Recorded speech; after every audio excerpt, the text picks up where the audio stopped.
Hi friend, welcome back to Verma poultry. मैं शिवेश वर्मा बिहार नालंदा का रहने वाला हूं। आज हम अभी बात करने वाले हैं आईबीडी के बारे में। आईबीडी यानी गंबोरो। आईबीडी एक घातक बीमारी है। यह हमारे पोल्ट्री फार्म में आने के बाद हमें बहुत ज़्यादा नुकसान पहुंचाता है। इससे बहुत ज़्यादा नुकसान हो जाता है हमारे फार्म में, खासकर बॉयलर बर्ड्स हैं उसमें बहुत ज़्यादा नुकसान होता है। आज हम आपको गंभोरों के बारे में पूरी डिटेल देंगे कि यह हमारे फार्म में कैसे आता है, कब आता है और क्यों आता है और क्या तबाही हमारे फार्म में मचाता है और कितना नुकसान देकर जाता है। इससे क्या क्या नुकसान हमारे फार्म में होता है इसके बारे में, और इसका क्या सिम्टम है, क्या पहचान है, क्या इलाज है। और अगर यह बीमारी हमारे फार्म में आ गया हो गंभोरो, तो पीएम करेंगे। जब हमारा चूजा का मोर्टेलिटी होगा तो इसका पीएम करने के बाद हमें किस तरह से पता चलेगा कि हमारे फार्म में गंभोरो आया है और कैसे इसका पहचान है, क्या इसका लक्षण है। अगर मोर्टेलिटी नहीं हुआ हो तो इसका शुरुआती लक्षण क्या है। ऐसे तो जब भी फार्म में आता है तो इसमें मोर्टेलिटी होना शुरू हो जाता है, और इसका शुरुआती लक्षण क्या है, नहीं है, किस तरह से मोर्टेलिटी होगा, कितना मोर्टेलिटी होगा और कितने दिनों तक हमारे फार्म में रहता है, सारी डिटेल आपको दिया जाएगा। तो वीडियो शुरू करने से पहले जो भी नए फ्रेंड्स, नए फार्मर, नए किसान भाइयों हमारे चैनल पे हैं, वो हमारे चैनल को सब्सक्राइब करें और बेल आइकॉन को ज़रूर दबाएं, ताकि आने वाला हर वीडियो का नोटिफिकेशन आपको मिल सके। और वीडियो को अपने दोस्त, साथी, किसी भी फार्मर के पास जितना भी हो सके शेयर करें, ताकि सारे किसान भाइयों और फार्मर भाइयों को इसका लाभ मिल सके। तो चलिए हम वीडियो को शुरू करते हैं। गंभोरो यानी आईबीडी, यह हमारे फार्म में दूसरा हफ्ता से लेकर चौथा हफ्ता तक आ सकता है। अगर वैक्सीनेशन हम टाइम पे नहीं करते हैं तो दूसरा से लेकर चौथा हफ्ता तक हमारे फार्म में पहुंचता है।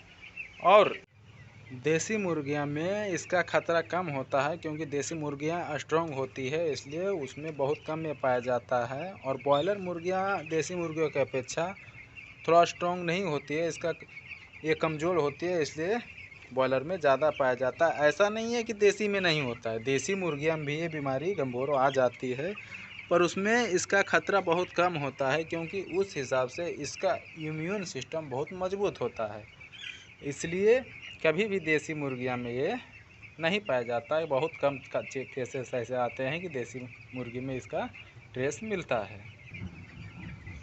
वैसे तो ये 2 से 4 सप्ताह में आता है, पर कभी कभी कोई भी केस में 1500 बैच, एक बैच में ऐसा भी आता है कि ये 5 दिन या 10 दिन में भी आ जाता है, 12 दिन में आ जाता है हमारे पोल्ट्री फार्म में, और हमारे चिक्स में ये नज़र आने लगता है। और यह एक छुआछूत वाली बीमारी है। यह हमारे फार्म में जो आते हैं ये छुआछूत बीमारी होते हैं, क्योंकि यह बहुत तेज़ी से फैलता है। और हमारे फार्म में जब फैलता है यह बीमारी, तो हमें काफ़ी नुकसान दे कर जाता है।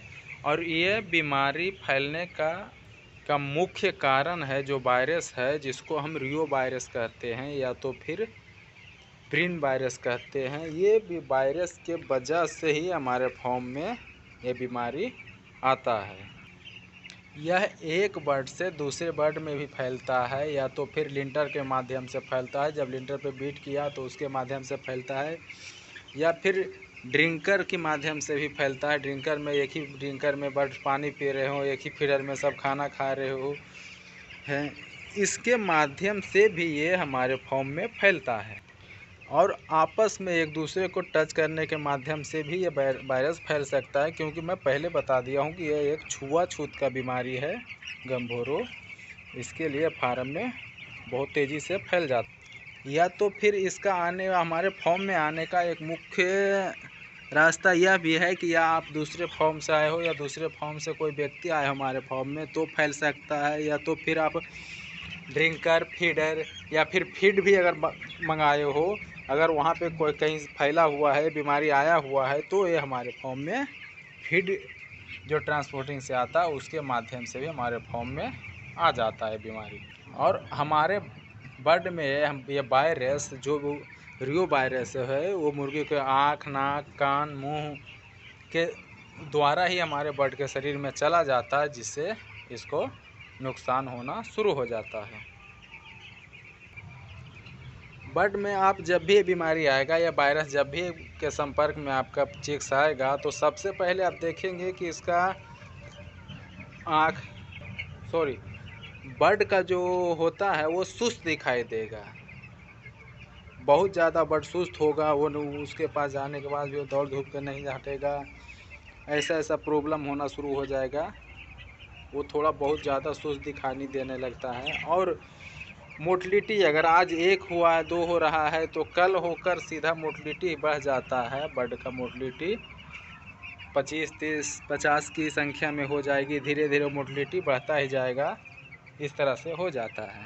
साथ में फार्मर भाइयों, ये बर्ड जो है आपका फीड खाना बंद कर देगा। वो फीड सीधे खाना बंद कर देता है, क्योंकि वो बीमारी से ग्रसित होने के कारण वो फीड नहीं खा पाता है और एक जगह इकट्ठा होकर वो ये ज़मीन पे चिपक कर बैठा रहेगा। वो ज़मीन से हटता नहीं, वो ज़मीन पे चिपक के हमेशा बैठा रहता है। साथ ही बर्ड का जो पंख है वो एकदम खड़ा होता कर रहता है, जैसे लगेगा कि वो चढ़ाया हुआ है, जिसको आप बोलचाल में देहाती भाषा में कहते हो कि काटा आ गया, उस तरह से उसका पंख भी हुआ रहेगा। और बर्ड लंगड़ाकर बर्ड चलेगा, घुटनों के माध्यम से बर्ड चलना शुरू कर देता है, लंगड़ाकर चलता है, इसका ये भी एक पहचान है। जब भी फ्रेंड आप बर्ड का पीएम करोगे तो पीएम करने के बाद उसको जांघ पर मस्कुलर हेमरेज जैसा दिखेगा, खून का धब्बा। आप उसका जांघ पर जब मोटिलिटी हुआ बर्ड का पीएम करोगे, जांघ पर उसका छील कर देखोगे, उसका चमड़ी हटा के, तो उसका खून का धब्बा जैसा दिखेगा, कहीं कहीं जमा हुआ रहेगा, उस तरह से दिखेगा। और उसका वर्षा जो होता है बढ़ा हुआ रहेगा, उसका मतलब ये है कि वो गंभोरो है। वर्षा जहाँ से वो लैटरिन करता है वहाँ पे अंदर की तरफ एक छोटा सा बॉल होता है, उसको हम वर्षा बोलते हैं, और वही बढ़ जाता है, उसका वही पहचान है गंभोरों का। अब इसका इलाज के बारे में आपको बता देता हूँ। अगर आपके फॉर्म पे आईबीडी आया हुआ है तो इसका 100% इलाज नहीं, आईबीडी का 100% इलाज नहीं है। इसका मतलब ये नहीं है कि आप हाथ पे हाथ धर के बैठे रहोगे, इसके बारे में उपाय नहीं करोगे। इसका प्रभाव को कम किया जा सकता है, क्योंकि ये जब भी आता है तो हमारे फॉर्म पे 1 सप्ताह या 1.5 सप्ताह के लिए, 2 सप्ताह के लिए आता है। तो हम अपना बर्ड का इम्यून सिस्टम मजबूत करके और इसके वायरस का इम्यून सिस्टम कमज़ोर करके हम इस पर वायरस से जीत सकते हैं और अपने फॉर्म से इसको वायरस को हटा सकते हैं। वायरस का तीव्रता को कम करके पूरी तरह से ज़्यादा नुकसान होने से हम बच सकते हैं, इसका यही एकमात्र विकल्प है। तो वायरस का तीव्रता हम किस तरह से कम कर सकते हैं वो मैं भी आपको बताता हूँ। अगर हम इसको 1 हफ्ता में अपने आप भाग जाता है, इसको हम ऐसे ही छोड़ देते हैं, तो 1 हफ्ता में हमारा करीब 100% मोटिलिटी के लगभग ये कर देगा। इसलिए हमको इसको इलाज करना ज़रूरी है। और हमारा फॉर्म में कितनी तबाही मचाएगा ये हमारे मुर्गियों का इम्यूनिटी सिस्टम पर डिपेंड करता है कि हमारा फॉर्म में क्या नुकसान होगा क्या नहीं, और वायरस कितना स्ट्रॉन्ग है इस पर भी निर्भर करता है कि हमारा क्या नुकसान होने वाला है। आप मुर्गियों को इम्यून सिस्टम मजबूत करने के लिए आप इसको इम्यूनिटी बूस्टर दे सकते हैं, या इम्यूनिटी टेक दे सकते हैं, ताकि और मल्टीविटामिन दे सकते हैं, ताकि मुर्गियों का जो इम्यूनिटी है वो मजबूत हो सके और वायरस से निपट सके। इसके लिए सबसे पहले आपको मुर्गियों को इम्यूनिटी बूस्टर देना है। उसके बाद उसको भिरकोनेक्स दवा देना है। भिरकोनेक्स देने से क्या होता है, इसके शरीर में जो भी वायरस है उसका वो भिरकोनेक्स से उसका प्रभाव कम हो जाता है, वायरस का इम्यूनिटी कमज़ोर हो जाता है। इससे हमें हमारे मुर्गियों को काफ़ी राहत मिलता है। और साथ ही साथ भिरकोनेक्स का स्प्रे करना है, या तो फिर साथ में भी B904 भी दे सकते हैं। जैसी दवाएं, ये सब दवाइयाँ आप चला सकते हैं। B90 का भी स्प्रे कर सकते हैं। उसके साथ साथ डेली बदल बदल कर, डेली अगर आपके फॉर्म में वायरस आ गया हो तो डेली अगर आप बदल कर, ये नहीं कि एक ही दवा स्प्रे करना है, डेली बदल बदल कर अपने फॉर्म में स्प्रे करते रहें ताकि वायरस का जो प्रभाव है वो जल्दी से जल्दी कम होता जाए। अगर ऐसा आप 4-5 दिन लगातार करते हो, 4 दिन करने के बाद आपके फॉर्म से लगभग 90% वायरस कम हो जाएंगे, उसका प्रभाव कम पड़ जाएगा और आपका मुर्गियों का इम्यून सिस्टम धीरे धीरे मजबूत हो जाएगा।